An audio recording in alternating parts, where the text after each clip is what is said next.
اہل سنت والجماعت کا یہ عقیدہ ہے کہ ہمیں جو کچھ ملا مصطفیٰ کے صدقے میں ملا، جو کچھ مل رہا ہے حضور کے صدقے میں مل رہا ہے، اور جو کچھ ملے گا حضور کے صدقے میں ملے گا۔ یہ محفل میلاد ہے، یہاں بولیے، آج بولیے گا، کل آپ کو یہ فائدہ دے گا۔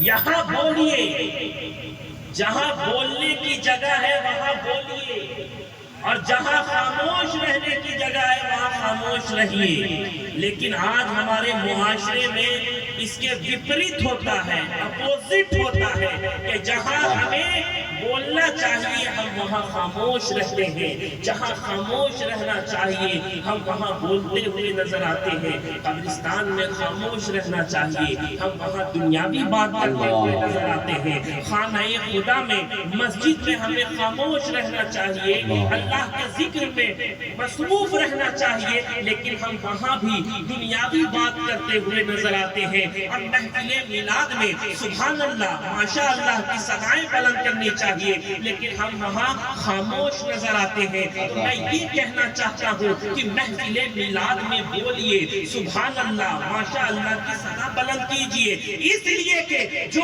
آج یہاں بولے گا وہ قبر میں بھی مسکرائے گا، وہ پلسرات میں بھی مسکرائے گا، وہ حوض کوثر میں بھی مسکرائے گا۔ جو محفل میلاد میں بولے گا وہ دنیا میں بھی مسکرائے گا اور حشر کے میدان میں بھی مسکرائے گا۔ تبھی تو علامہ اشتیاق عالمگیر شہبازی فرماتے ہیں، یہی کام آئے شاید پورے وقت پر کسی دن، جو گزر رہا ہے لمحہ یہاں میری زندگی کا، گزر رہا ہے لمحہ یہاں میری زندگی کا۔ عزیزان گرامی وقار، سرکار دو عالم صلی اللہ تعالی علیہ وسلم نے ہمیں اور آپ کو اتنا نوازا جس کی کوئی حد نہیں، انتہا نہیں۔ آپ دیکھیں نا، نقیب آ رہا ہے کہہ رہا درود پڑھیے، شاعر آ رہا ہے کہہ رہا درود پڑھیے، خطیب آ رہا ہے کہہ رہا درود پڑھیے۔ ارے کہیں عاشقوں کو بولنے کی بھی ضرورت پڑتی ہے؟ یہ تو تم مانتے ہو نا کہ جتنے لوگ یہاں بیٹھے ہیں سب حضور کے غلام ہیں، مانتے ہیں، سب حضور کے چاہنے والے ہیں، اور آپ تو بظاہر شہباز محمد کے دیار کے قریب رہتے ہیں، مخدوم شہباز محمد کے دیار کے قریب رہتے ہیں۔ دل سے کتنے قریب ہیں اس کا آپ کو خود اندازہ لگانا ہے۔ جب رات میں جائیے گا، تنہائی کا عالم ہوگا، تو پھر سوچئے گا کہ ہم نے کتنا غلامی کا حق ادا کیا ہے، ہم نے کتنی اپنی عقیدت کا حق ادا کیا ہے۔ عزیزان گرامی وقار، میں یہ اچھی طرح سے جانتا ہوں کہ آپ سب حضور کے غلام ہیں، حضور کے چاہنے والے ہیں، حضور کے ماننے والے ہیں۔ تو جب بھی آپ محفل میلاد میں جائیں، کسی کے کہے بغیر درود پاک کا ورد کرتے رہیے، اس لیے کہ آقا کریم صلی اللہ علیہ وسلم نے ارشاد فرمایا ہے کہ کل بروز حشر وہ شخص مجھ سے سب سے زیادہ قریب ہوگا جو دنیا میں کثرت سے مجھ پر درود پاک پڑھتا ہے۔ آقا نے کیا فرمایا؟ جو دنیا میں کثرت سے مجھ پر درود پاک پڑھتا ہے وہ کل بروز حشر مجھ سے سب سے زیادہ قریب ہوگا۔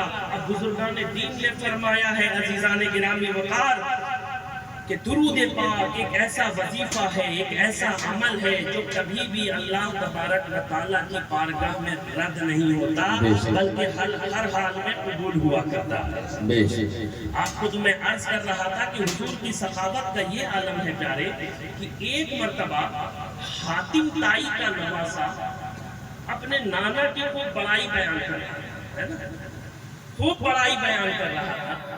اتنے ہی میں ہم شکل مصطفیٰ، ہم شبیہ مصطفیٰ، تصویر مصطفیٰ، حضرت امام حسن مجتبیٰ تشریف لے آتے ہیں، مولا علی کے بڑے شہزادے تشریف لے آتے ہیں، خاتون جنت کے نور نظر تشریف لے آتے ہیں، اور حاتم طائی کے نواسے کی طرف مخاطب ہو کر مولا حسن فرماتے ہیں تو کیا اپنے نانا کی بڑائی بیان کر رہا ہے، ذرا میرے سامنے بھی بتا۔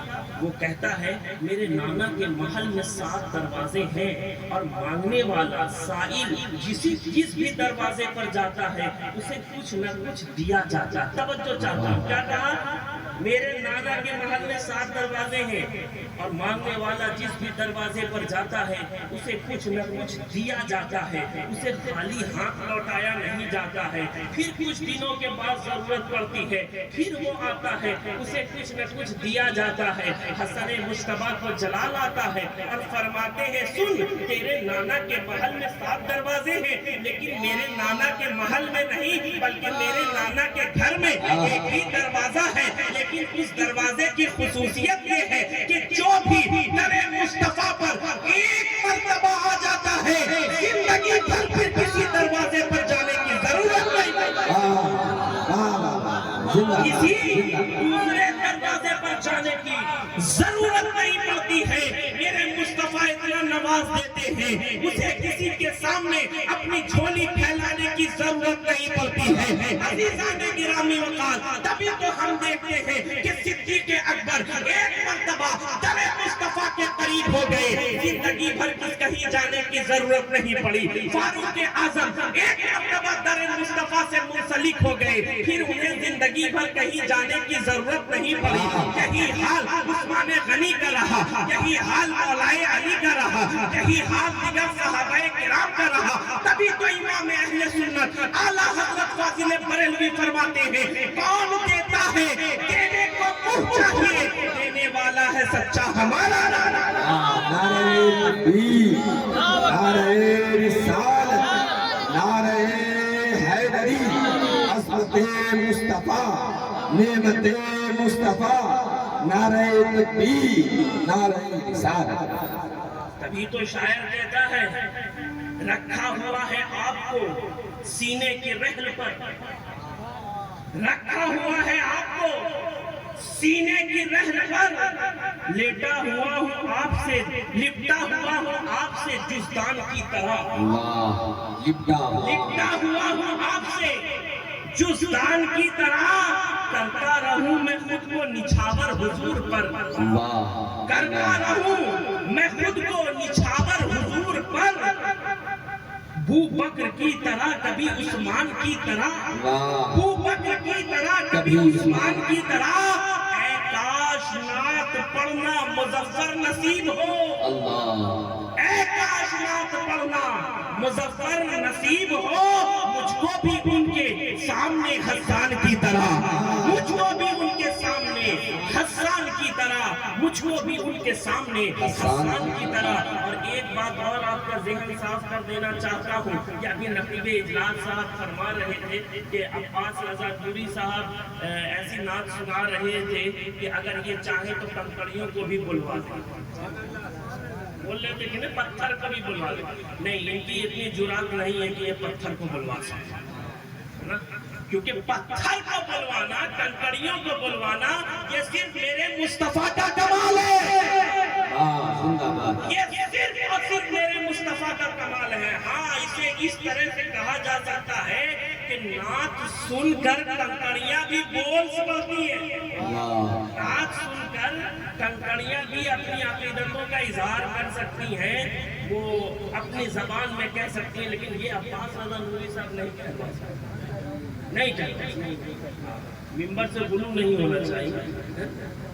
ہاں لیکن عشق میں ان کے کہنے کا مقصد یہ تھا کہ دیوانوں جب حضور کے حکم پر کنکڑیاں بول سکتی ہیں تو پھر عاشق پھر خاموش کیسے رہ سکتے ہیں؟ ان کے کہنے کا مقصد یہ تھا کہ مصطفیٰ کے حکم سے تو کنکڑیاں بھی بولتی ہیں، تم کیوں خاموش ہو، تم کیوں ایک دوسرے کا چہرہ تک رہے ہو، کیوں تم ادھر ادھر دیکھ رہے ہو؟ حضور کی نعت سنو اور مسرور رہو، حضور کی نعت سنو اور سبحان اللہ ماشاء اللہ کی صدائیں بلند کرو۔ عزیزان گرامی وقار، آپ نے علماء سے اکثر سنا ہے